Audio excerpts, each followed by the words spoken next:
In today's video, I'm going to show you the easiest way to stretch welded wire fencing.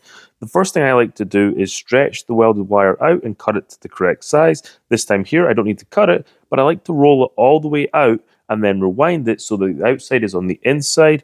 This makes it so much easier to stretch it up against the fence posts or fence when you're installing it. If you don't do it this way, you have to fight against that inner piece, and it's really tight and difficult to stretch out.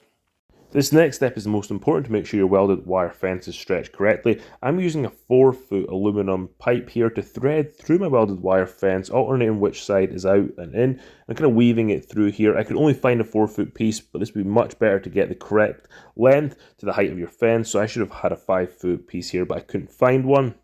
I'm going to thread this all the way through until I can't thread it any further.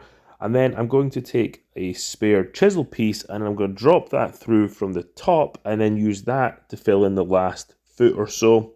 This is not ideal, but it's all I could find at my local store, so I had to make do with what I had, but it'd be much better to have a full piece if you can get one. See me here dropping the chisel in, and I'm going to do the same with the chisel and just thread that through those last few holes here. Then I'm going to lay the fabric out against the fence post. I'm going to put the pole at the side here, and then I'm going to unwind it all the way to the other side. It's important to decide which way you're going to pull the welded wire fence once you've got it installed. Sometimes you might not have something to pull it against, so you have to figure that out. So we've set it up this way so that we have a spare post where we're going to be putting a gate to pull the welded wire against, and I'm going to go all the way up to the last corner post that we have up here so that we can pull it from there. You can see that we're holding it up against the fence post because it does want to fall in, so we have to hold it up against there until we get it fully stretched out. Now I'm going to put in a few staples to make sure that it's held in place. This is important to secure this section against your fence post as securely as possible because you're going to be pulling against this when you stretch out the welded wire fence.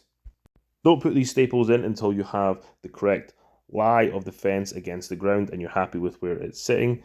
Now we can go along and make sure the fence is secure against the posts, and then we're going to use some ratchet straps to hook onto this post here where our fence gate is going to be going, and then we can secure the other side of the ratchet strap onto the pipe that we threaded through the welded wire fence. This is the best way that I've found to stretch welded wire fence. There are other methods out there and you could use other objects instead of the pole, but this one works really well. The pole's nice and light and it allows for a great pulling force when you're using the ratchet strap. So we're going to thread this top ratchet strap in, and we're going to pull this fence tight using this here so that we don't have to hold it as much anymore.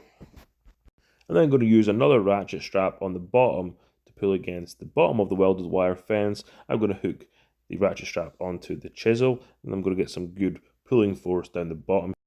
I'm then going to add one last ratchet strap, and this is going to allow me to evenly pull the welded wire fence.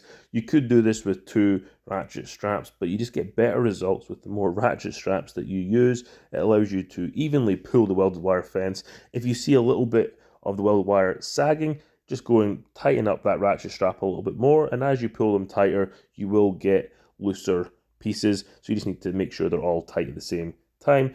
Now I'm just going to take one final look at the welded wire fence to make sure I'm happy with how the tension is sitting on it. So I'm going to go and walk along the fence, make sure I'm happy with it, make sure it follows the ground how I want it to follow, and then I'm just going to put some nails into the welded wire fence, starting from the furthest one away from the ratchet straps, and I'm going to make sure that I put a good number of nails in per post.